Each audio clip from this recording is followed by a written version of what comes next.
चूहेदानी। बहुत समय पहले की बात है। रहमान चाचा के यहाँ एक चूहा रहता था। हर दिन की तरह उस दिन भी बाजार से गांव लौटते वक्त चाचा झोले में कुछ सामान लेकर आए। झोले से बिस्किट का पैकेट निकलते देखकर चूहे के मुंह में पानी आ गया।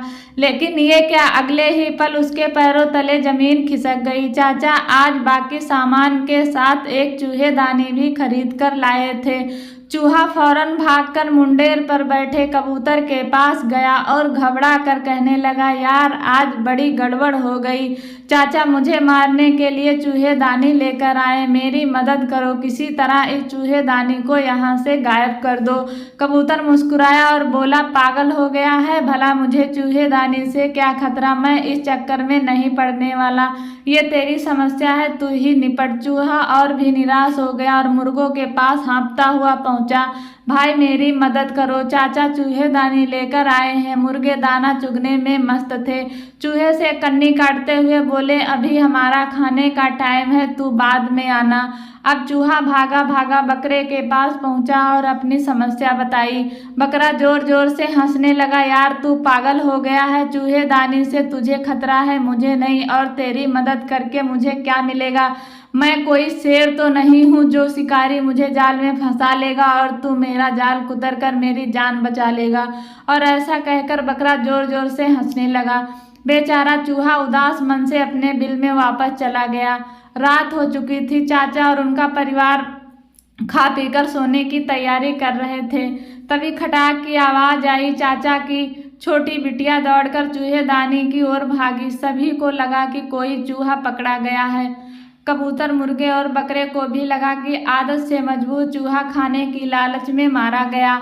लड़की पलंग के नीचे हाथ डालकर चूहेदानी खींचने लगी। तभी हिस्स की आवाज आई। ये क्या, चूहेदानी में चूहा नहीं बल्कि एक जहरीला सांप फंस गया था और उसने बिजली की गति से फूंकार मारते हुए बिटिया को डस लिया। बिटिया की चीख सुन सब वहां इकट्ठा हो गए।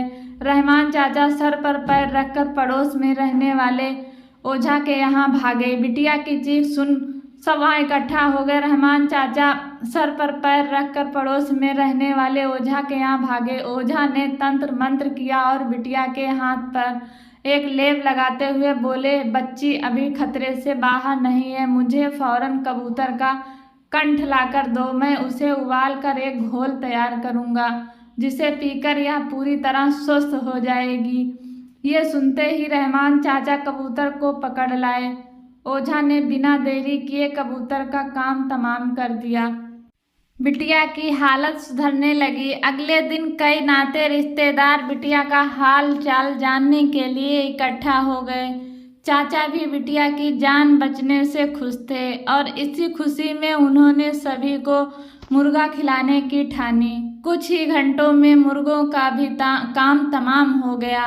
ये सब देखकर बकरा भी काफ़ी डरा हुआ था, पर जब सभी मेहमान चले गए तो वो भी बेफिक्र हो गया। पर उसकी ये बेफिक्री अधिक देर तक नहीं रह पाई। चाची ने रहमान चाचा से कहा, अल्लाह की मेहरबानी से आज बिटिया हम सबके बीच है। जब सांप ने काटा था तभी मैंने मन्नत मांग ली थी कि अगर बिटिया सही सलामत बच गई तो हम बकरे की कुर्बानी देंगे। आप आज ही हमारे बकरे को कुर्बान कर दीजिए। इस तरह कबूतर, मुर्गे और बकरा तीनों मारे गए और चूहा अभी भी सही सलामत था।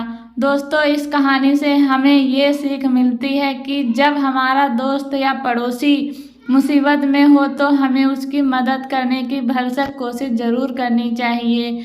किसी समस्या को दूसरे की समस्या मानकर आंखें मूंद लेना हमें भी मुसीबत में डाल सकता है।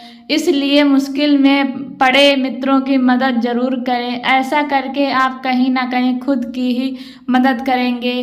दोस्तों, ये कहानी कैसी लगी तो ज़रूर हमें कमेंट करके बताइए और चैनल को सब्सक्राइब करिए। Thank you.